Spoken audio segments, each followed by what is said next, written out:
আসসালামু আলাইকুম। আপনারা দেখছেন বাংলা অল জব চ্যানেল। আজকে নিয়ে এসেছি নতুন একটি চাকরি আপডেট।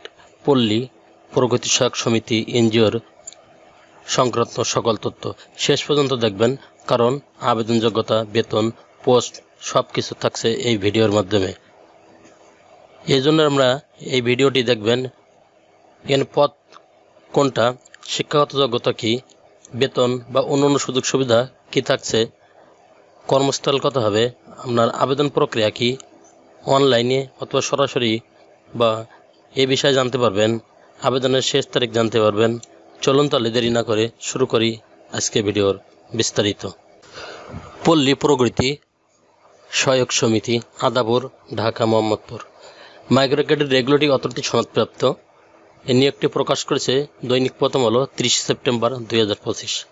এখানে নিম্নলিখিত শর্ত সাপেক্ষে 3টা পদে নিয়োগ প্রকাশিত হয়েছে।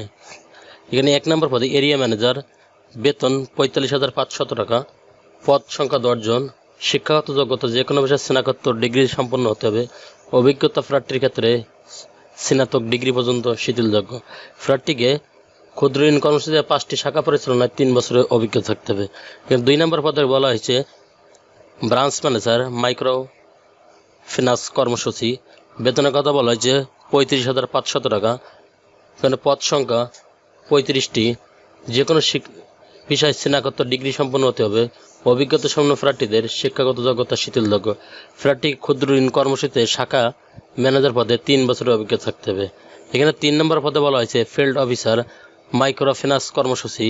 কিন্তু বেতন উল্লেখ হয়েছে 27,500 টাকা। পদ নির্ধারণ করা হয়েছে 160টি। প্রার্থীকে ন্যূনতম স্নাতক ডিগ্রি সম্পন্ন হতে হবে।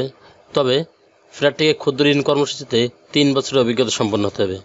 আপনারা যারা উক্ত এনজিওতে আবেদন করতে চান, সেই সমস্ত আগ্রহী প্রার্থীগণ তাদের ছবি সহ বায়োডাটা 15/10/2025 তারিখের মধ্যে hrss@ফরিদপুর@gmail.com ইমেলে যোগে প্রেরণ করতে পারেন। শুধুমাত্র বাছাইকৃত প্রার্থীদেরকে পরীক্ষায় অংশগ্রহণের জন্য সুযোগ দেওয়া হবে। নিয়োগ পরীক্ষায় অংশগ্রহণের জন্য কোনো প্রকার টিএডিএ প্রদান করা হবে না। আবেদনের সাথে পূর্ববর্তী সকল কর্মস্থলের ছাড়পত্র সংযুক্ত করতে হবে। কর্মবিরতি প্রার্থীকে আবেদন করার প্রয়োজন নাই। সকল প্রার্থীদের ক্ষেত্রে পিএসএফ অর্থায়নভুক্ত সংস্থা কাজের অভিজ্ঞতা বাধ্যতামূলক মর্মে বিবেচিত হবে। অসম্পূর্ণ বা ত্রুটিপূর্ণ কোনো আবেদন থাকলে এটা বাতিল করা হবে। সকল অভিজ্ঞতা সম্পন্ন প্রার্থীদের ক্ষেত্রে বেতন আলোচনা সাপেক্ষভাবে নির্ধারিত কাঠামোয় তাদেরকে বেতন বর্ধিত করা হবে। অধিক যোগ্যতা সম্পন্ন প্রার্থীর ক্ষেত্রে শিক্ষাগত যোগ্যতা বা অগ্রাধিকার দেওয়া হবে। চাকরি স্থায়ীকরণের পরে বেতন ভাতা ব্যতিরেকে বছরে 2টি উৎসব ভাতা, ভবিষ্যৎ তহবিল, আনুষঙ্গিক এবং বৈশাখী ভাতা, মোবাইল বিল সহ অন্যান্য সমস্ত সুযোগ সুবিধা প্রদান করা হবে।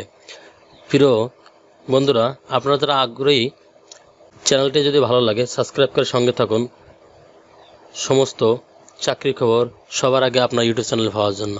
আল্লাহ হাফেজ।